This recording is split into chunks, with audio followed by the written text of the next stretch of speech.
leaders who he talks good about. Right, and at the moment with us for the first time, I think, on this show, कीर्ति निधि पांडे जी इस वक्त हमारे साथ हैं गोरखपुर से। पांडे जी नमस्कार। नमस्कार नमस्कार नमस्कार सर, नमस्कार।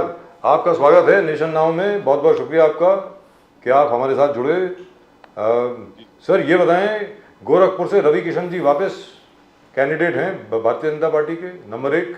और दूसरा सवाल ये है, जब आप भारतीय जनता पार्टी की उत्तर प्रदेश की लिस्ट को जब आप देखते हैं, उम्मीदवारों की जो लिस्ट आप देखते हैं, तो आपको क्या लगता है कि ये जीतने वाली पार्टी है या डरने वाली पार्टी है? ये लिस्ट जो है ये डर का संकेत है या कॉन्फिडेंस का संकेत है? पांडे जी बताएं। देखिए राहुल जी, राजीव राहुल नहीं है, राजीव जी। मैं राहुल जी के पिताजी का नाम और मेरा नाम एक है, राहुल जी। जी राजीव जी, जी। देखिए जिस तरीके से गोरखपुर से रवि किशन जी उम्मीदवार हैं जी, वो भारतीय जनता पार्टी उम्मीदवारी तय करने का उसका अपना विशेषाधिकार है, किसको उम्मीदवार बनाती है। जी दुरुस्त बात। लेकिन एक बात तो आपने देखा होगा कि उत्तर प्रदेश ने देश में जब 195 उम्मीदवारों की लिस्ट भारतीय जनता पार्टी ने जारी किया जी, तो चाहे आसनसोल हो चाहे बाराबंकी हो, जी दो उम्मीदवारों ने अपनी उम्मीदवारी वापस ले ली, चुनाव लड़ने से मना कर दिया। जी, वेरी सरप्राइजिंग। जी, कुछ उम्मीदवार ये पहली बार हुआ, हमको लगता है कोई पहले नहीं हुआ, कभी नहीं हुआ, पहले नहीं हुआ, कभी ऐसा नहीं हुआ। और मैं बताऊं कि आपको, जयंत सिन्हा जी ने चुनाव लड़ने से मना कर दिया जी। गौतम गंभीर साहब ने पहले भी ड्रा कर लिया, साहब हम क्रिकेट खेलेंगे, अब चुनाव नहीं लड़ेंगे। और पवन सिंह तो जी, इस तरीके से पवन सिंह जी तो बाद में अब वापस लिए उम्मीदवार होने के बाद आसनसोल से। ये स्थिति है भारतीय जनता पार्टी की उम्मीदवारी की कि लोग अपना नाम वापस ले रहे हैं जी। और जो भारतीय जनता पार्टी अब तक इलेक्शन में आचार संहिता लगने के बाद, इलेक्शन घोषित होने के बाद अपने उम्मीदवार देती थी, आज बिना आचार संहिता घोषित हुए अपने उम्मीदवार घोषित कर रही है। यह बरताता है कि कहीं कहीं भारतीय जनता पार्टी डरी और सहमी है। खासकर उत्तर प्रदेश की बात करें तो उत्तर प्रदेश में हम लोग विपक्षी दल के लोग जी, समाजवादी पार्टी के नेता आदरणीय अखिलेश यादव जी ने हमें प्रवक्ता बनाया उत्तर प्रदेश में, हम अपनी बात रखते हैं। उत्तर प्रदेश की स्थिति है कि जब से समाजवादी पार्टी पीडीए की बात करना शुरू की जी, तब से लगातार भारतीय जनता पार्टी परेशान है। आज मंत्रिमंडल का उन्होंने विस्तार भी किया, उसी परिप्रेक्ष्य में अपने सहयोगी दलों को मैनेज किया। उस सहयोगी दल को जो कल ही एक सभा में, सुभाषपा के अध्यक्ष जी एक सभा में, सलेमपुर एक लोकसभा क्षेत्र है देवरिया जी जी जी, उसके सांसद हैं 2 बार से भारतीय जनता पार्टी के, उनके बारे में सुभाषपा के अध्यक्ष जी सवाल खड़ा कर रहे थे कि आज तक किसी गरीब को इलाज के लिए पैसे नहीं दे पाए। तो इस तरीके का आपस में खींचतान के बाद भी अपने साथ रखना पड़ रहा है, उनको मंत्री बनाना पड़ रहा है। और जिस तरीके से टिकट अभी अनाउंस नहीं हुए सहयोगी दलों के, अभी उत्तर प्रदेश हो, बिहार हो, महाराष्ट्र हो, अभी एनडीए का टिकट बंटने दीजिए, फिर आप देखिएगा इनके अंदर भी कितने बगावती सुर निकलेंगे। कोई यहाँ पर क्योंकि हम लोग मुंबई से हैं तो हमारा कुछ ज्यादा इंटरेस्ट है इसमें। पांडे जी इस वक्त हमारे साथ, पांडे जी हैं जनाब समाजवादी पार्टी से। सर ये बताएं कि ये जौनपुर की सीट का क्या मसला है? मतलब हाँ, पूरी बात सुन लें सर। हमारे आदरणीय सम्मानीय बड़े अच्छे मित्र कृपा शंकर सिंह जी कांग्रेस के minister of state for home हुआ करते थे, जबरदस्त थे, एमआरसीसी के मुंबई रीजनल कांग्रेस कमेटी के प्रेसिडेंट थे सर। उनको उठा करके पैराशूट कर दिया गया जौनपुर में। चलिए जौनपुर उनका पुश्तैनी घर है, वहाँ उन्होंने बड़ी सेवा करी है, कहते हैं कि बड़ी मेहनत करी है, लेकिन वहाँ पे धनंजय सिंह भी हैं, अखिलेश जी भी हैं वहाँ पे। उन्होंने तो रिजाइन कर दिया था अपने, मतलब वो तो आईएएस ऑफिसर थे, उन्होंने रिजाइन कर दिया, बड़ा काम किया उन्होंने। तो बार बार ये बात सामने आ रही है और मैं ये हर एक से पूछ रहा हूँ कि जौनपुर का जो बीजेपी का कार्यकर्ता है, चलिए आप समाजवादी पार्टी में हैं, लेकिन फिर भी मैं चाहूंगा कि आप इसका विश्लेषण दें कि क्या जौनपुर का भारतीय जनता पार्टी का जो कार्यकर्ता नेता जो है वो क्या सिर्फ दरी बिछाने के लिए, कनात लगाने के लिए, पोस्टर चिपकाने के लिए है क्या? बताएं सर पांडे जी। देखिए राजीव जी, जो स्थिति है जी, अगर पवन सिंह को बिहार से आसनसोल भेज दिया जा रहा है जी, कृपा शंकर सिंह जी को मुंबई से जौनपुर भेज दिया जा रहा है, तो संदेश तो वही है जो आप सवाल खड़ा कर रहे हैं, दरी बिछाने वाला। जी, कार्यकर्ता, एक तो देखिए दो चीजें हैं, एक भारतीय जनता पार्टी के अंदर जो उनके बयानात हैं उन पे कंट्रोवर्सी बहुत है। कंट्रोवर्सी यह है कि एक तो अपने को सबसे बड़ी पार्टी बताते हैं, दुनिया की, देश की सबसे बड़ी पार्टी बताते हैं, और सबसे बड़ी पार्टी होने के बाद भी जोड़ तोड़ की पॉलिटिक्स में लगे हैं। कभी कांग्रेस के किसी नेता को ज्वाइन करा करके किसी लोकसभा से लड़ाते हैं, कभी समाजवादी पार्टी में तोड़फोड़ करने का प्रयास करते हैं, कभी बिहार के अंदर आरजेडी से तोड़फोड़ करने का प्रयास करते हैं, महाराष्ट्र में तो पूरी तोड़फोड़ करके सरकार बना लिया भारतीय जनता पार्टी ने। तो यह सवाल खड़ा करता है कि अगर आप दुनिया की सबसे बड़ी पार्टी हैं तो फिर इतने कमजोर कैसे हैं जी? आप उन लोगों का सहारा कैसे ले सकते हैं जिसके ऊपर आप स्वयं सवाल खड़ा कर रहे थे, जिसको आप स्वयं भ्रष्टाचारी बता रहे थे, जिसको आप स्वयं लुटेरा बता रहे थे, जिसको आप दुनिया की सबसे भ्रष्टाचारी बताने वालों को आप अपने साथ खड़ा करके सरकार चला रहे हैं। तो हमें तो लगता है, देश को भी इस बात का महसूस हो रहा है कि कहीं न कहीं भारतीय जनता पार्टी कमजोर है। पांडे जी, मगर बीजेपी इतना कॉन्फिडेंट और ओवर कॉन्फिडेंट है उत्तर प्रदेश में, बिकॉज राम टेम्पल का पुनर्निर्माण 22 जनवरी 12:22 कहता है ऐतिहासिक मूवमेंट। 550 साल के बाद औरंगजेब ने तोड़ा, नरेंद्र मोदी जी ने पुनर्जीवित कर दिया राम मंदिर को। तो बोले इसके बाद हारना, और उत्तर प्रदेश में कॉन्फिडेंट लेवल बहुत ऊपर है बीजेपी के हर कैंडिडेट्स के और वर्कर्स के। तो आप इसको कैसे देखते हो? क्या ये वेव जो है राम मंदिर का पुनर्निर्माण का, क्या कोई भी फोर्स इसको कम कर सकता है, या इसको मात दे सकता है, या चेकमेट कर सकता है? कैसे देखते हो पांडे जी इसको? देखिए, मैं आपको एक बात बताऊं कि आपने जो सवाल खड़ा किया कि राम मंदिर का निर्माण, जब ये डिस्प्यूट शुरू हुआ था तभी हमारे नेता स्वर्गीय मुलायम सिंह यादव जी कहा करते थे कि इसका फैसला कोर्ट से होगा जी। तो माननीय सुप्रीम कोर्ट के फैसले पे माननीय राम मंदिर का निर्माण कराया गया, कमेटी बनी, निर्माण हुआ, लोगों ने सहयोग दिया, और सबकी आस्था है, हमारी भी आस्था, आपकी भी आस्था, और पूरे देश के लोगों की आस्था उसके जी। अब सवाल है कि उनका लेवल हाई है, कॉन्फिडेंस, ओवर कॉन्फिडेंस के साथ है। तो अगर सवाल है कि इतना कॉन्फिडेंस है, तो उत्तर प्रदेश के बाराबंकी जनपद की लोकसभा सीट पे उपेंद्र रावत को उन्होंने उम्मीदवार बनाया था, उन्होंने चुनाव लड़ने से मना कर दिया। ये जो उत्तर प्रदेश के हालात हैं, उत्तर प्रदेश के अंदर राम मंदिर आस्था का विषय हो सकता है, लेकिन जब लोगों के अधिकार छीने जाएंगे, पिछड़े दलितों के, पिछड़ी जाति के महिलाओं के, तो ये सब एकजुट होंगे और एकजुट होकर के भारतीय जनता पार्टी से मुकाबला करेंगे। इसीलिए तो मैं कह रहा हूं कि सुभाषपा जैसी पार्टी, जिसके राष्ट्रीय अध्यक्ष देश के माननीय प्रधानमंत्री जी के खिलाफ टिप्पणी कर रहे थे, उत्तर प्रदेश के माननीय मुख्यमंत्री जी के खिलाफ टिप्पणी कर रहे थे, और टिप्पणी करने के बाद उनके सांसद पे सवाल खड़ा कर रहे थे, उसके बाद भी पीडीए से डरे सहमे हुए लोग उनको मंत्री बनाने के लिए आज मजबूर हैं। आज जिनको मंत्री बनाया उन लोगों ने उत्तर प्रदेश के अंदर, एक दारा सिंह चौहान है उसमें, एक सुभाषपा के ओम प्रकाश राजभर जी है जी। 2 अन्य मंत्रियों को और बनाया। लेकिन आपको याद होगा कि जब दारा सिंह चौहान समाजवादी पार्टी से मेले होने के बाद उन्होंने इस्तीफा दे दिया विधानसभा की सदस्यता से, और पुनः भारतीय जनता पार्टी के सिंबल पे घोसी विधानसभा से चुनाव लड़े, मऊ जनपद की घोसी विधानसभा जी। और जब वहां चुनाव लड़ा उन्होंने, तो राजभर और चौहान साहब मिलकर प्रचार कर रहे थे, पूरी कैबिनेट उत्तर प्रदेश की प्रचार कर रही थी, लेकिन पीडीए की रणनीति के तहत हमने उनको वहां शिकस्त दिया। ओम प्रकाश राजभर जी, दारा सिंह चौहान जी, उत्तर प्रदेश की पूरी कैबिनेट मिलकर के हमारे उम्मीदवार को हरा नहीं पाई। हम लोग 50,000 वोटों के अंतर से वो चुनाव जीते थे, और उसी पीडीए की रणनीति से भारतीय जनता पार्टी परेशान है, और उसका कहीं मनोबल हाई नहीं है। अगर मनोबल हाई होता तो क्या कोई कैंडिडेट बीजेपी का टिकट वापस करता? बट पांडे जी, आपने मुलायम सिंह जी का जिक्र किया। मुलायम सिंह जी का जिक्र जब भी अयोध्या मूवमेंट में आता है तो कार सेवक पे फायरिंग पे होता है, कार सेवक फायरिंग कर दिया, कार सेवक पे हमला कर दिया।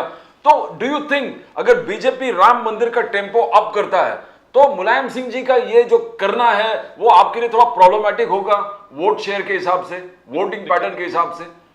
देखिए, ये आरोप तो लगातार नेताजी पे लगाए जाते रहे हैं, और इस पे तमाम बयानबाजियां भी होती रही गोलीकांड पे, लेकिन उस समय नेताजी के प्रमुख सचिव रहे हैं नृपेंद्र मिश्रा जी,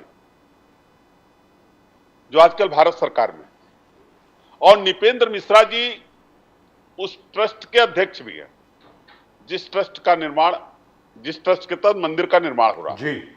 निपेंद्र मिश्रा जी के बेटे को भारतीय जनता पार्टी ने टिकट भी दिया है जी एमपी का। अब सवाल यह है कि निपेंद्र मिश्रा जी ने एक इंटरव्यू में कहा कि मुलायम सिंह जी का कोई आदेश नहीं था गोली चलाने का।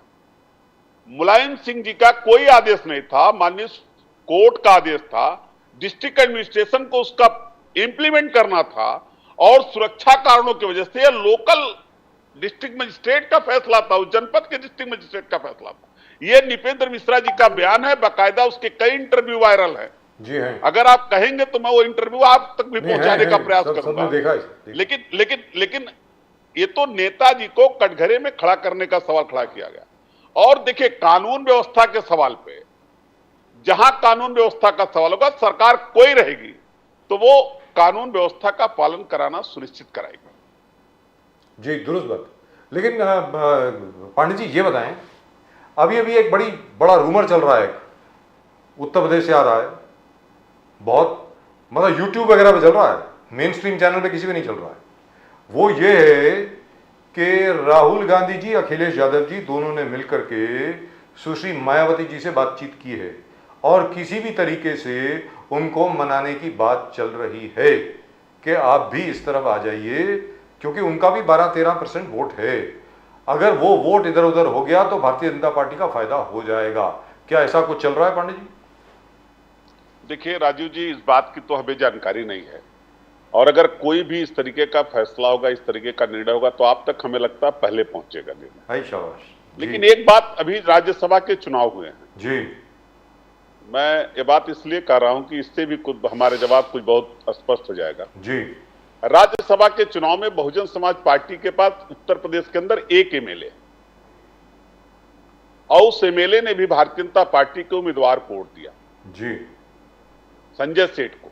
जी, और उस वोट देने के बाद राजू जी, आकाश आनंद जी जो बसपा के आगामी भविष्य के उत्तराधिकारी, उनको वायु श्रेणी की सुरक्षा दिया उत्तर प्रदेश की सरकार ने।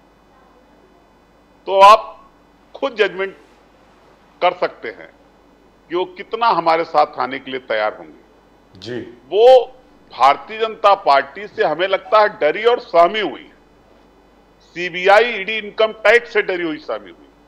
और आपको याद होगा कुछ दिन पहले उनके भाई की बड़ी प्रॉपर्टी ईडी ने जब्त किया था करप्शन के मामले। जी, तो जो डरे और सहमे हुए लोग हैं इस देश के अंदर, मैं कह रहा हूं, जो भारतीय जनता पार्टी से डरे और सहमे हुए लोग हैं, वो या तो भारतीय जनता पार्टी के साथ चले गए या तो इंडिया गठबंधन से दूरी बनाए, क्योंकि उनके अंदर लड़ने की क्षमता नहीं रह गई। जी। लेकिन अखिलेश यादव जी का जहां तक सवाल है, देखिए साहब, जब भी अखिलेश यादव जी को हम सुनते हैं या जब भी हमारी मुलाकात हुई है उनसे, वो ही comes across as a very rational person, very well educated, very rational. उनके जो व्यूज़ हैं, उनकी जो प्लानिंग है, जो विजन है उनका उत्तर प्रदेश के लिए, इट इज़ मतलब बिल्कुल ग्राउंड लेवल से है कि भाई इस तरीके से यहाँ पर ये काम करना है, कौन से गांव में क्या काम करना है, कौन सी हाईवे किस तरीके से जा रही है, मतलब एक एक चीज़ की नॉलेज है उनको। अगर आप बीजेपी से बात करेंगे, बीजेपी के किसी भी शख्स से बात करेंगे, तो बीजेपी का विजन बड़ा ग्रैंड है, वो बहुत बड़ी बड़ी बातें करते हैं हमेशा। जैसे कि हाल ही में, ये प्रदीप जी ज़्यादातर एग्जाम्पल देते हैं, आज सॉरी प्रदीप जी, मैं आपकी एग्जाम्पल दे रहा हूं कि हाल ही में मोदी जी ने कहा कि पहले उत्तर प्रदेश जो है वो रामपुरी चाकू और कट्टे के लिए फेमस हुआ करता था, आज यहां पे ब्रह्मोस मिसाइल बन रहा है। तो आप क्या कहेंगे, योगी आदित्यनाथ और अखिलेश यादव जी दोनों मुख्यमंत्री, अखिलेश यादव जी मुख्यमंत्री रहे, अभी योगी आदित्यनाथ जी मुख्यमंत्री हैं, दोनों के स्टाइल ऑफ फंक्शनिंग में, दोनों की सरकारों में क्या फर्क है, ये जरा बताएं पांडे जी हमें। देखिए राजीव जी, दो तीन बातें बहुत महत्वपूर्ण है। प्लीज बोलिए। अखिलेश यादव जी 2012 में उत्तर प्रदेश के मुख्यमंत्री बने जी, और जो उनका विजन था, उस विजन के तहत सबसे बड़ा इकोना स्टेडियम लखनऊ के अंदर स्थापित किया उत्तर प्रदेश के माननीय मुख्यमंत्री, वो आदरणीय अखिलेश यादव जी ने उस वक्त, और एक एक्सप्रेसवे बनाया लखनऊ से आगरा तक का। और मैं आपको पूरे विश्वास दावे से कह सकता हूं, उत्तर प्रदेश के अंदर उस तरह का एक्सप्रेसवे कोई दूसरा नहीं हो सकता। केवल एक्सप्रेसवे नहीं बनाया, उसके अगल बगल इतनी जमीनों का इंतजाम किया कि हर जनपद के मुख्यालय को उससे जोड़ते हुए किसान बाजार स्थापित किया जाए, जहां जिस मंडी में किसान अपने सामान को लाए और बेच सके। पेट्रोल पंप्स और दुकानों के लिए जगहें आवंटित किया और उस तरीके का एक्सप्रेस पूरे उत्तर प्रदेश के अंदर कोई दूसरा नहीं बनता है। उत्तर प्रदेश के अंदर कैंसर के इलाज के लिए कोई व्यवस्था उचित तरीके से नहीं थी। लोग मुंबई जाते हैं इलाज कराने के लिए, तो माननीय अखिलेश यादव जी ने लखनऊ के अंदर एक कैंसर इंस्टीट्यूट की स्थापना कराने का काम किया। उनको पता था कि बेरोजगार अपने मां बाप के ऊपर बोझ बन जाता है नौकरी जब तक नहीं मिलती है, तो उस नारे को चरितार्थ किया कि बेरोजगारों को रोजगार दो या तो बेरोजगारी का भत्ता दो। तो रोजगार भी देने का प्रयास हुआ और बेरोजगारों को 3,000 रुपया महीना देने का भी इंतजाम समाजवादी पार्टी की सरकार ने। इंटर पास बेटियों को, गरीब घर की जो बेटियां थी इंटर पास, उनको 30,000 रुपया हमारी सरकार में देने की व्यवस्था सुनिश्चित हुई कि वो बेटियां 30,000 रुपया से वो बाप या तो उस बेटी की शादी करने में उसको सहयोग समझ ले या उस 30,000 रुपए से अपने बेटी को बीए, एमए, एमएससी, बीएससी की पढ़ाई आगे करा दे। और इतना ही नहीं, जो गरीब महिलाएं थी पूरे उत्तर प्रदेश के अंदर, 55 लाख महिलाओं को हम लोगों ने 500 रुपए पेंशन देने की एक स्कीम शुरू किया और लोगों को दे रहे थे। सरकार रिपीट होती तो उस अमाउंट को हम और बढ़ाने वाले थे। जो इंटर पास विद्यार्थी थे, जो इंजीनियरिंग करने जाते हैं, डॉक्टरी पढ़ने जाते हैं, जिनको लैपटॉप की जरूरत थी, जिसके माँ बाप लैपटॉप नहीं खरीद सकते थे, उसके माँ बाप बनने का प्रयास किया आदरणीय अखिलेश यादव जी ने। हर बच्चों को, लोग भारतीय जनता पार्टी तक कहती थी कि क्या लैपटॉप देना मजाक बात है, लेकिन हमारे नेता ने लैपटॉप, 30 लाख लैपटॉप उत्तर प्रदेश के अंदर बांटने का काम किया जी, किया हर जनपद को। और आज भी जो टॉपर्स बच्चे हैं जो हमारे कार्यालय तक जाते हैं, उनको अध्यक्ष जी लैपटॉप देने का काम हमारे करते हैं, आज भी दे रहे हैं, आज भी उनको प्रोत्साहित। तो फिर हार क्यों गए? देखिए, हार इसलिए गए कि वो बात राजीव जी आपको भी पता है कि 2017 का चुनाव था जी, और चुनाव से पहले थोड़ा पारिवारिक घमासान शुरू हो गई जी, और पार्टी में विवाद शुरू हो गया, प्रेसिडेंट को लेकर के विवाद हो गया। इन तमाम मुद्दों को सॉर्ट आउट करने में हम अपनी बात जनता तक पहुंचाने में असमर्थ हो गए। इसको हमको स्वीकार करने में कोई दिक्कत नहीं। हम इस बात को स्वीकार करते हैं कि हम डेवलपमेंट की अपनी योजनाओं को, आदरणीय अखिलेश यादव जी के विजन को लोगों तक पहुंचाने का। बट पांडे जी, अभी आप कैसे करोगे ये डबल इंजन सरकार जो मोदी जी और योगी जी के हैं? कहते हैं कि देखो राम मंदिर बन गया, अब काशी मथुरा भी बनेगा। ये हिंदुत्व का लहर पूरे उत्तर प्रदेश में जिस प्रकार से, और इस लहर के साथ बोले कि यह विकसित भारत भी है। काशी में हजारों करोड़ का जिस प्रकार से बिजनेस हो गए, काशी मथुरा में वैसी लहर होने वाले टूरिज्म और बिजनेस के, और आगे जाके। मगर ये सब हो रहा है जो बिलाल साहब ने कहा कि आज बड़े बड़े मिसाइल, ब्रह्मोस मिसाइल बन रहे, जो पहले कट्टा और वो जितने गुंडे हैं सबको योगी जी ने समाप्त कर दिया। सुरक्षा, सिक्योरिटी के हिसाब से आज उत्तर प्रदेश बहुत आगे बढ़ गया है। तो ये सब लहर को आप कैसे मात दोगे? मानते हैं कि भारत जोड़ो यात्रा के वक्त पर आप अखिलेश जी और राहुल गांधी जी ने बहुत किया, और वाराणसी का उन्होंने उदाहरण भी दिया कि जब मैं वाराणसी में जा रहे थे राहुल जी, तो सड़क पर नौजवान शराब के नशे में पड़े हुए थे। तो क्या ये हकीकत है? एक डेवलपमेंट है, हिंदुत्व है, सिक्योरिटी की बात है, यहां पर बीजेपी योगी आदित्यनाथ अव्वल नंबर में दिख रहा है बाहर से, बट हकीकत कैसे दिखता है आपको? How do you see the truth? देखिए प्रभात जी, प्रदीप जी, प्रदीप जी, देखिए मैं आपको एक बात स्पष्ट कर दूं कि अगर देश के माननीय प्रधानमंत्री जी डेवलपमेंट किए होते तो बात डेवलपमेंट की होती। मैं कह रहा हूं कि 2 करोड़ नौजवानों को रोजगार देने की बात हर साल हुई थी, 10 साल हो गए, और 1 करोड़ से ज्यादा नौकरियां सरकारी विभागों में खाली पड़े हैं। मैं कह रहा हूं उसमें नियुक्ति कर देते। और जो हमारी लड़ाई है उत्तर प्रदेश के अंदर, पिछले दिनों 69,000 शिक्षकों की भर्ती हुई थी उत्तर प्रदेश के अंदर। शिक्षकों के भर्ती में पिछड़े और दलित समाज का आरक्षण नहीं मिल पाया।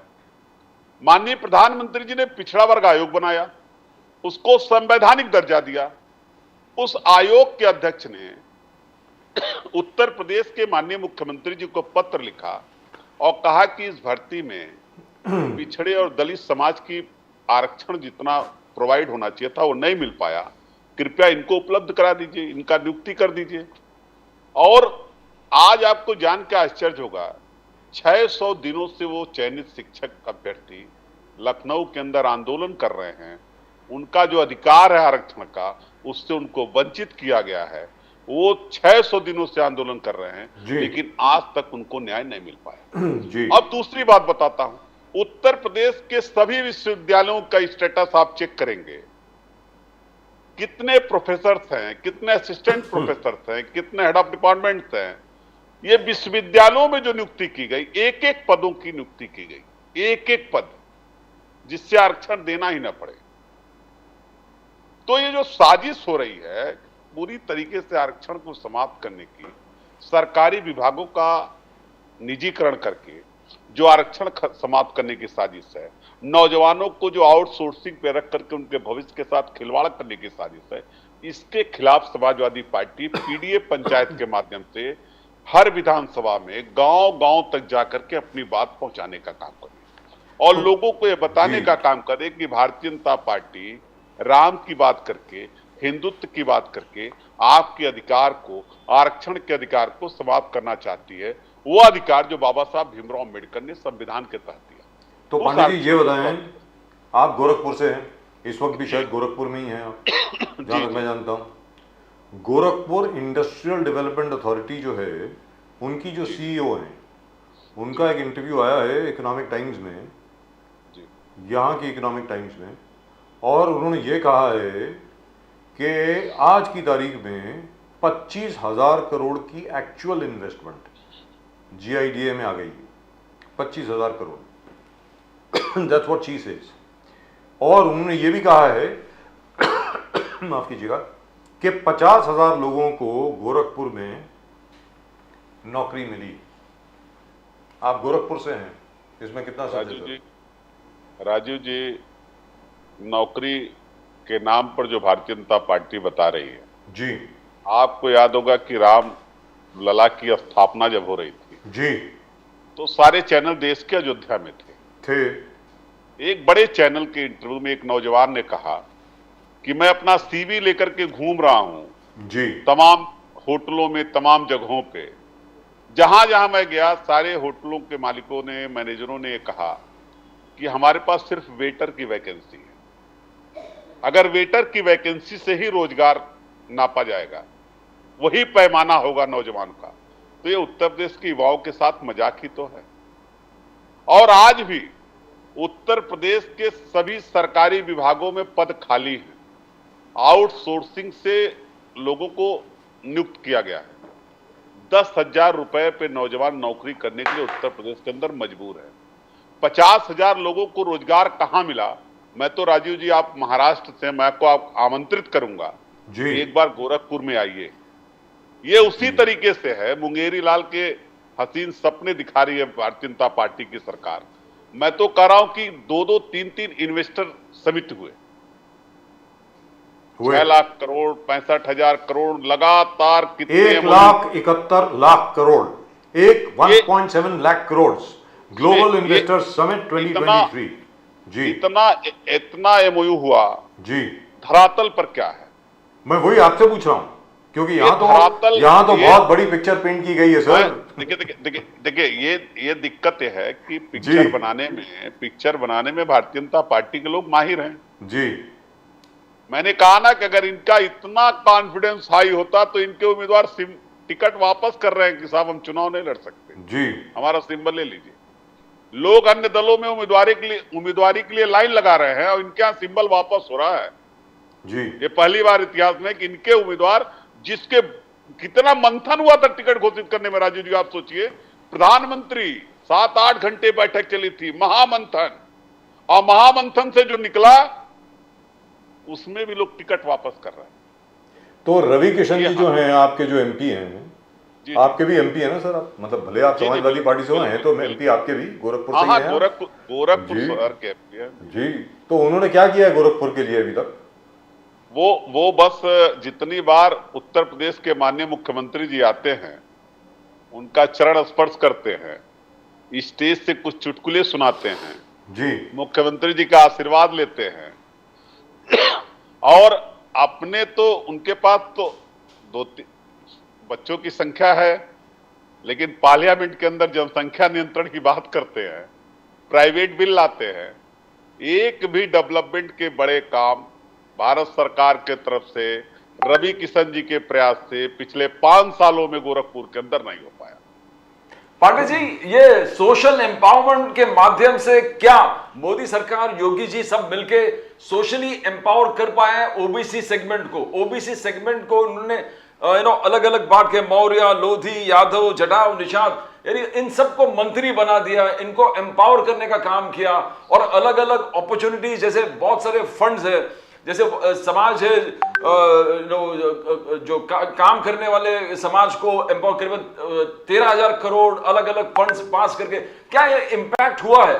वाल्मीकि, विश्वकर्मा समाज हो, अलग अलग समाज हो, जो फंडिंग कर दिया है। मोदी साहब बार बार कह रहे हैं कि मोदी जी का गारंटी है, मोदी जी का गारंटी विश्वकर्मा समाज को जो कोई गारंटी नहीं दे रहा था, 13,000 करोड़ प्राप्त। तो ये सेगमेंट करके इनको एम्पावर करने में क्या ये सक्षम रहा है पांडे जी? देखिए, मोदी जी की गारंटी क्या है? भाजपा के लोग कहते हैं मोदी की गारंटी है। मैं पूछता हूं मोदी की गारंटी क्या है? 2014 में मोदी ने क्या गारंटी दिया था? मोदी की गारंटी अगर आपको याद हो तो उन्होंने कहा था बहुत हुई महंगाई की मार अब की बार मोदी सरकार। तब 60 रुपए लीटर पेट्रोल था, आज 100 रुपया लीटर है जी। तब 55 रुपया डीजल था, आज 95 रुपया डीजल है। तब 400 रुपए की सिलेंडर थी, आज 1,000 की सिलेंडर है। तो मोदी की गारंटी तो फेल हो गई। मोदी ने कहा था हर साल 2 करोड़ नौजवानों को रोजगार, वहां भी मोदी की गारंटी फेल। उन्होंने कहा था 2022 तक किसानों की आय दुगनी हो जाएगी, वो भी नहीं हो पाया, वहां भी मोदी की गारंटी फेल। और जिस महिला, किसान, युवा की बात करते हैं कि यही 3-4 जातियां, सैनिक, युवा, किसान, महिला, उस किसान के साथ क्या हो रहा है? कीलें बिछाई जा रही हैं कि दिल्ली नहीं पहुंच सकते किसान, रबड़ की गोलियां चलाई जा रही हैं, आंसू गैस के गोले छोड़े जा रहे हैं जी। और माननीय सुप्रीम कोर्ट ने नवंबर 21 में फैसला दिया था, आदेश किया था सरकार को कि आप एमएसपी तय करिए, सभी फसलों का कमेटी बनाइए, एमएसपी तय करिए। फरवरी 24 में हम और आप बैठे हैं डिबेट में, आज तक एमएसपी सर मार्च में बैठे, मार्च का महीना हो गया, मार्च तक, आज तक कमेटी नहीं बना पाए जी। ये हाल ही सरकार में मोदी गारंटी की। इसलिए मोदी की गारंटी सिर्फ चैनल पे एडवर्टाइजमेंट में अच्छे लगते हैं। पांडे जी, हाल ही में वाराणसी में आए थे मोदी जी, और वहां पर महिला सशक्तिकरण का बहुत बड़ा कार्यक्रम हो गया पूरे देश के लिए। शायद वो बोले कि महिला सशक्तिकरण का उत्तम उदाहरण है। वहां गिर गाय, जो गिर काउस है, गाय महिलाओं को दिया गया, और बोले कि ये महिलाओं का आत्मनिर्भरता का उत्तम उदाहरण है। और ये पूरे अकाउंट में जो भी पैसा है महिलाओं के अकाउंट में, जैसे उन्होंने कहा जन धन मोदी जी का क्रिएशन है, ये महिला के अकाउंट में जाएगा। महिला सशक्तिकरण, 17 से 18 लीटर दूध ये गाय देगी और गोबर वगैरह सब बेच के महिला आत्मनिर्भर हो जाएगा। तो क्या एक अच्छा एग्जाम्पल था वो? आपको कैसे लगते हैं? आप तो देखें, आपको जो मोदी जी कह रहे हैं कि गिरी गाय देंगे, गोबर बेच के महिला पैसा जमा करेगी, कितने लाख जनधन खाते खोले गए देश के अंदर। सबको भरोसा था कि 100 दिन में काला धन आएगा, इतना काला धन मोदी जी वापस लाएंगे कि सबके खाते में 15-15 लाख जाएंगे। और गांव का हर आदमी लाइन लगा करके खाता खोल लिया, जीरो बैलेंस पे। खाते तो खुले, अब उसके चार्जेस भी कट रहे हैं। जिन लोगों ने अपने घर का 1,000-2,000 जमा कर दिया, अब उस अकाउंट के रख रखाव के चार्जेस कट रहे हैं। यह है मोदी की गारंटी। और जो महिला सशक्तिकरण की बात करते हैं, नारी शक्ति बंधन अधिनियम बिल लाए, दलित महिलाओं के लिए आरक्षण की व्यवस्था किया, पिछड़ी जात के महिलाओं को वंचित कर दिया। क्या यह अन्याय नहीं है? क्या मोदी जी नहीं चाहते कि सामान्य वर्ग, पिछड़े वर्ग, दलित वर्ग, सभी वर्ग की महिलाएं लोकसभा के अंदर जाए 33% के आरक्षण में? आखिर क्या विरोध है पिछड़ी जाति के लोगों से मोदी जी का? अब मोदी वो जी बोलते हैं मैं कहते तो हैं खुद ओबीसी हूँ। पांडे जी वो तो आप- बोलते हैं, हमेशा बोलते हैं कि मैं राजू जी, सबसे बड़ा उदाहरण मैं हूँ, मैं तेली जात का हूँ, मैं ओबीसी हूँ। राजीव जी, जी मोदी जी मुख्यमंत्री बनने के बाद जी अपनी जाति को ओबीसी में शामिल कराएं। जी याद बाई है, बर्थ, याद है, याद है। बाई बर्थ पिछली जाति में नहीं, नहीं थे, करेक्ट। ये बने ओबीसी। जी और जो बना हुआ बड़े आदमी होता है उसके अंदर बड़े आदमियत की लक्षण नहीं आ पाती है, बात स्पष्ट है। क्या कीर्ति पांडे जी, चलते चलते ये सवाल तो आपसे पूछना बड़ा अनिवार्य हो जाता है, मैं भूल गया था एक्चुअली, ये पहले ही पूछना चाहिए था। यूपी के अंदर एक बहुत बड़ी समस्या है सर आज की तारीख में, क्योंकि यूपी से अलग अलग जगह से बहुत रिपोर्ट्स आती हैं, तो वहाँ पे सबसे बड़ी समस्या ये आती है कि जो काउ स्लॉटर बैन हुआ और उसके बाद इन्होंने कहा गया कि जितनी भी गायें हैं, जितने भी बैल हैं, जितने भी सांड हैं, सब जो हैं हम लोग काउ शेल्टर बनाएंगे, ये करेंगे, वो करेंगे, वो करेंगे। और उसके बाद सारे जानवर जो हैं वो सड़क पे फिरते हुए दिखते हैं, फसल मतलब पूरी की पूरी खराब कर देते हैं वगैरह वगैरह, और लोगों को बड़ी परेशानी हो रही है उससे। असल में परेशानी हो रही है, अभी वो कम हुई है, सरकार ने उसके बारे में कोई कदम उठाया है या नहीं उठाया, कि अभी भी उसका खतरा वैसे का वैसे ही है? देखिए, उसके खतरे लगातार बने हुए हैं राजीव जी, और गांव में किसान अपनी फसल को बचाने के लिए जी पूरी रात पहरेदारी कर रहा है। जी और सड़कों पर जब आप यात्रा करते हैं उत्तर प्रदेश के, तो 4 लेन हो, 6 लेन हो, 8 लेन हो, अगर आप संभल के साइड में बैरिकेटिंग है तो निकलते जाइए। लखनऊ से आगरा जाना हो तो आप आराम से जाइए, आगरा से दिल्ली जाना हो तो आराम से जाइए, लेकिन अगर गोरखपुर से लखनऊ जाना हो 4 लेन के माध्यम से तो बच के जाइए, क्योंकि बच के नहीं जाएंगे तो आगे रोड पे कहीं न कहीं कोई सांड, कोई गाय, कोई अन्य जानवर जरूर मिल जाएंगे जी। और एक्सीडेंट के खतरे लगातार हुए। कई बार तो ऐसे फुटेज और वीडियो आए हैं जब माननीय मुख्यमंत्री जी जा रहे हैं, उनके काफिले के आगे सांड खड़ा है, कोई मंत्री जा रहा है उसके काफिले के आगे सांड खड़ा है। तो जो काउ सेंटर बनाना था इनको, जो आवारा पशु के लिए सेंटर बनाना था जी उसमें सरकार पूरी तरह विफल नहीं पाई, और जहां बने हैं वहां करप्शन ज्यादा है। वहां गाय या सांड, जिसको भाजपा के लोग नंदी कहते हैं, उनके लिए भोजन का अभाव है, उसमें भी भ्रष्टाचार चरम पे। जी ये हाल है काउ सेंटर के जितने और उसके अलावा तीसरी चीज क्या है कि एक चीज के ऊपर योगी आदित्यनाथ जी और पूरी बीजेपी जो है वो बड़े गर्व से कहती है, वो अपने आप को बड़ा गर्वान्वित महसूस करती है कि लॉ एंड ऑर्डर की जो स्थिति है, कानून की जो स्थिति है, वो योगी आदित्यनाथ जी ने बहुत अच्छी कर दी है। ये कहा जाता है कि भले ही रात को कोई भी महिला आज की तारीख में कहीं पर भी जा सकती है उत्तर प्रदेश में, उसको कोई डर नहीं। राजीव जी एनसीआरबी की लेटेस्ट रिपोर्ट अगर आप देखेंगे जी तो सबसे ज्यादा महिलाओं के साथ अत्याचार उत्तर प्रदेश में हो रहा है।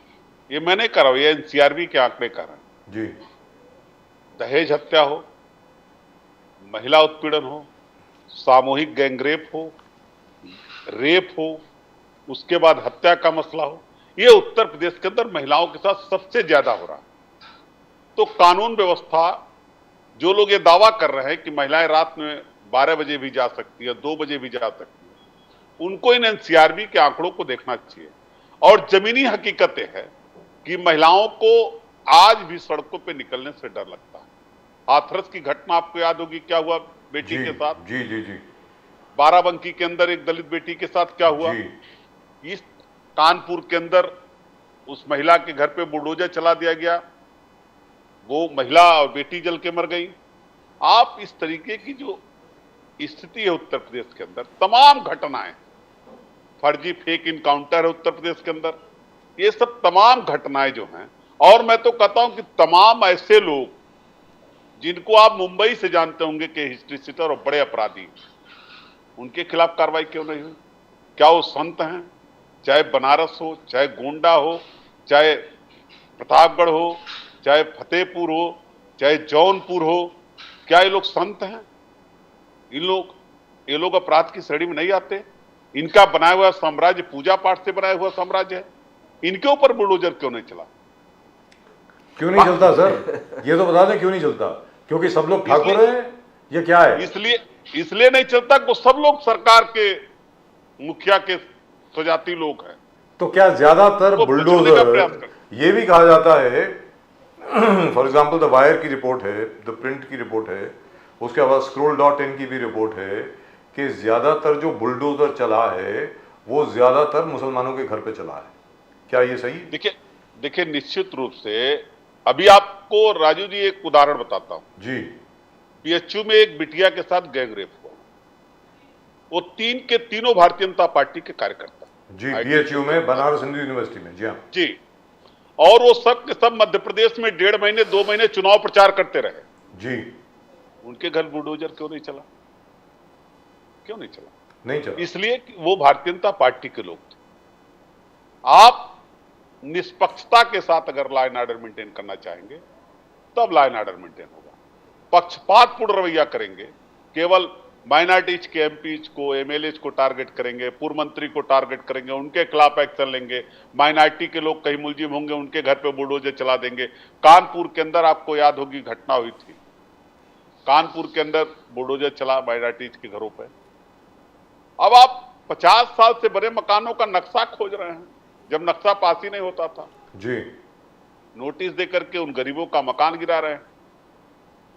माइनॉरिटीज तो पॉलिटिकली ये बताएं सर, काउंटर कर रहे हैं। जी, तो पॉलिटिकली ये बताएं, एक जमाना था कि जितने भी पूरा जो मुस्लिम वोट था, भले वो शिया हो, सुन्नी हो,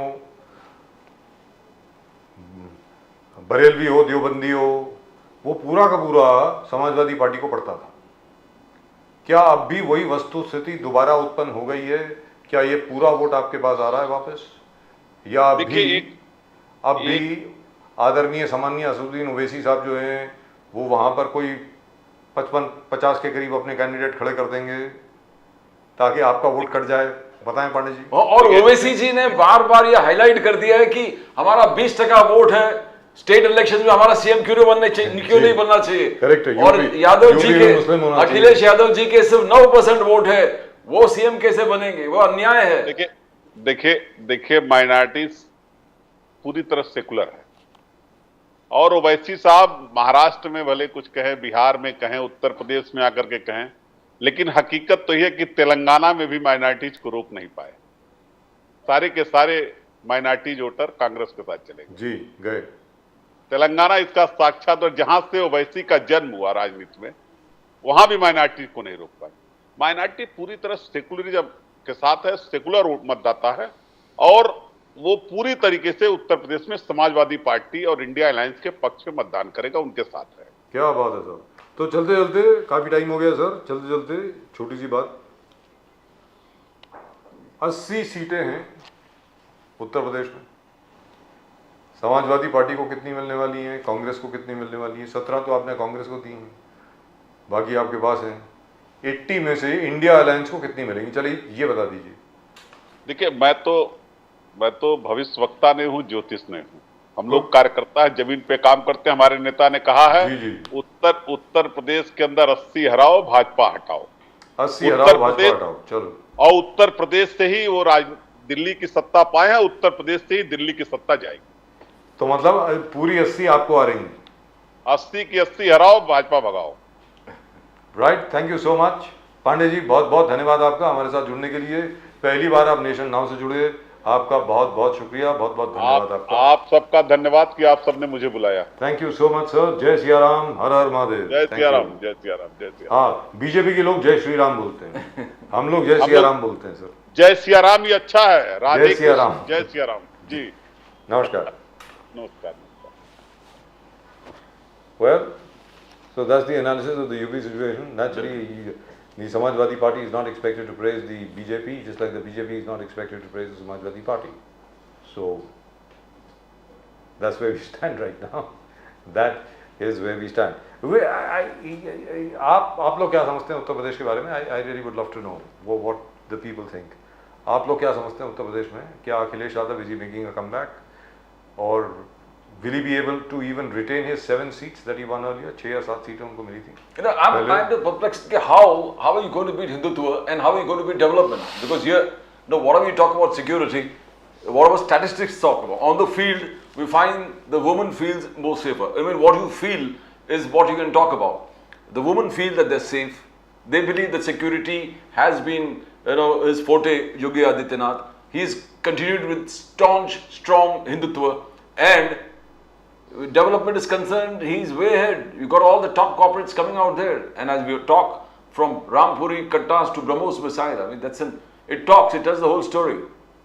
Yeah, but the only thing is I'm not really sure if the India alliance will be able to retain the seats that they had earlier. If you remember, the Congress won exactly one seat out of the 80 in Uttar Pradesh, and that was the Raebareli seat of Mrs. Sonia Gandhi, who is not standing this time.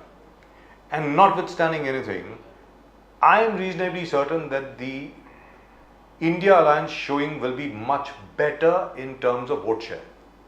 But I'm not sure it will translate into seats. Exactly what happened in Rajasthan. Rajasthan में भी it was hit or miss. अगर आप देखें 1.8% vote share कम था कांग्रेस का Bharatiya Janata party से, मतलब वो 2% से रह गए सरकार रिपीट करने के लिए। सब सरकार रिपीट करने में to break the pattern of an alternative government every 5 years, of a different government every 5 years। इस बार भी राजस्थान में वही पैटर्न आगे बढ़ा।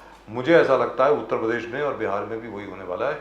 बीजेपी आगे रहेगी, ये लोग पीछे रहेंगे। हो सकता है कि मार्जिन ऑफ विक्ट्री 2000 हो, 20,000 हो, 5,000 हो, 3,000 हो, 700 भी हो सकता है, 500 भी हो सकता है, लेकिन बीजेपी आगे रहेगी, मुझको ऐसा लग रहा है, very frankly, because of the kind of preparation that there is and the kind of work which is being done. And thirdly, भाई श्री राम के सामने आप आर्ग्यूमेंट नहीं कर सकते।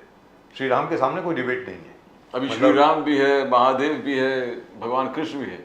अब तो तीनों है साहब। अभी तो तीनों है। मुझे ऐसा लगता है, मेरी समझ में प्रदीप जी, अगर आज इंडिया अलायंस के जितने भी लोग हैं, जैसे अखिलेश यादव जी हो गए, राहुल गांधी जी हो गए, जैसे अभी आदरणीय सम्माननीय हमारे दिल्ली के मुख्यमंत्री अरविंद केजरीवाल जी परिवार सहित राम मंदिर में गए थे, अयोध्या में गए थे दर्शन करने के लिए। मुझे लगता है अखिलेश यादव जी और राहुल गांधी जी को भी जाना चाहिए साथ में वहां पर रामलला का आशीर्वाद लेने के लिए। अब जाकर के जैसे जैसे चुनाव मतलब पास आता है, इन सब लोगों को वहां पर अपनी हाजिरी देने के लिए जाना चाहिए, मुझको ऐसा लगता है। Whether they'll do it or not, I don't know. That's a fantastic strategy that you're telling. That's right. It's And I've not been paid for it. Yes, I'll bill you guys. Probably if they listen to you, they go there and they win. That'd be They might great. reward you. I don't see any other reason. I don't see any other way out. आपको अयोध्या जाना पड़ेगा, रामलला के आपको दर्शन करने पड़ेंगे, आपको काशी विश्वनाथ जाना पड़ेगा, भोले बाबा के आपको दर्शन करने पड़ेंगे वहाँ पे, और आपको कृष्ण जन्मस्थान भी जाना चाहिए। और ये बोलना चाहिए कि भैया हमारे दिल में है, हम अपनी श्रद्धा प्रकट करने के लिए आए हैं। सीधी बात है, मुझको ऐसा लगता है। And they should go all throughout, right up to the run up to the elections, all the India Alliance leaders from everywhere, from Telangana, from Karnataka, from Tamil Nadu, from Kerala, from Andhra Pradesh, even from Maharashtra, from Uttar Pradesh, from Bihar, from Madhya Pradesh, from Rajasthan, Delhi, हर जगह से आप जाइए। आप भाई देखिए, पंजाब के मुख्यमंत्री भगवंत मान जी और अरविंद केजरीवाल जी परिवार सहित सब लोग गए वहां पे ना।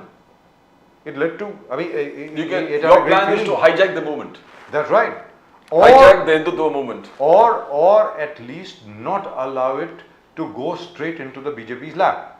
कि भाई हम भी जाते हैं वहां पे, वो भी गए, हम भी गए, so that the whole effect gets divided. So in the end, it has no effect. कहने का मतलब ये हुआ, क्योंकि आप सीधा खड़े होकर तो बोल नहीं सकते कि राम मंदिर हमने बनाया, रैली में तो बोल नहीं सकते हैं। और इनफैक्ट अगर आप प्रदीप जी बीजेपी के लोगों से अगर आप बात करेंगे तो बीजेपी के लोग तो यही कहते हैं भाई राम हमारे लिए कोई राजनीति का मुद्दा नहीं है, यही बोलते हैं लोग। तो मुझको ऐसा लगता है कि ऐसा करना चाहिए, आगे भाई वो मालिक हैं। अब और मुझको ये भी लगता है प्रदीप जी की जैसे लालू यादव जी हैं, इन लोगों को अपनी ज़बान पर लगाम देनी चाहिए, पर्सनल अटैक नहीं करना चाहिए मोदी जी के ऊपर, because then you are playing in territory which is controlled totally by Modi ji. ये जो गेम आप खेलने की कोशिश कर रहे हैं ना, इस गेम के सूत्रधार नरेंद्र मोदी जी हैं। आप इसमें जीत नहीं पाएंगे मोदी जी से, सीधी सादी बात है। अभी जैसे मोदी जी का परिवार हर जगह पे ट्रेंड कर गया ना, हर जगह पे कर गया, अरे अमेरिका में भी ट्रेंड कर रहा है, और तो और छोड़िए। और किसकी वजह से? लालू यादव जी की वजह से। अब how will you combat this? I don't think they will be able to combat that. The only way to combat it or to get people to forget about it, is if Lalu Yadav actually goes to the Ram Mandir. अगर लालू यादव जी खुद जाते हैं रामलला के पास, तो मुझे लगता है कि लोग ये भूल जाएंगे कि इन्होंने मोदी जी के बारे में ये कहा है. मुझको ऐसा लगता है. एग्जैक्टली. खैर आगे उनकी मर्जी. But that is just about it for tonight's show. मुझे मालूम है. Do we take comments today, Pradeep? Or shall we take them tomorrow? I think we should take them tomorrow. We'll take it tomorrow. Because it's already 9:70. So we'll take the comments tomorrow. And फिलहाल आप सब लोग channel को like करें, share करें, subscribe करें. Subscribe जरूर करें चैनल को. भाई वो थोड़ा घंटी जोर से बजाइए. हाँ ये ठीक है. और प्लीज सब्सक्राइब करें चैनल को और कमेंट जरूर भेजें. I promise I will take them tomorrow. And tomorrow we will also talk about our other issue. वो जो काउ स्लॉटर का जो इशू था, we have not left it. We shall continue with it till such time as there is action against that particular family which is involved in the illegal slaughter of cows and the illegal export of cow beef. We're going to come back with that. फिलहाल आप सब लोगों को प्रदीप जी और मेरी तरफ से, पूरी नेशन नाउ की टीम की तरफ से नमस्कार. जय हिंद, जय महाराष्ट्र, जय भवानी, जय शिवाजी, वंदे मातरम. वंदे मातरम. जय सिया राम, हर हर महादेव. हर हर महादेव.